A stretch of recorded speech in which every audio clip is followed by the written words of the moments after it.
Solomon comes on the scene, and now he's got to take over and fill the shoes of his father David. And there's a moment when he's now meeting, Solomon is meeting with God. He has an opportunity of prayer. And in this moment, something very unique happens. It's recorded in 1 Kings chapter 3. Let me read verse number 5. That night, that's the night when Solomon was there at the place of worship. That night, the Lord appeared to Solomon in a dream, and God said, "What do you want? Ask, and I will give it to you."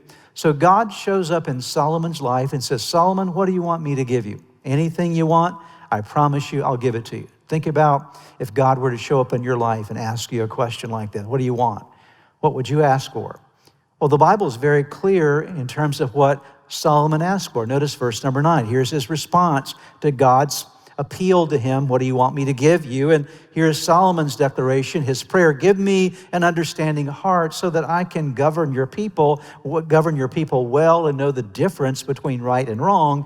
For who by himself is able to govern this great people of yours?" And notice verse number 10, the Lord was pleased that Solomon had asked for, what did he ask for? He asked for wisdom. And so there in that moment, God gave him wisdom, many other blessings as well. But God is very pleased with the fact that Solomon, in seeking increase, and he could have asked for anything, but he asked for increase in wisdom.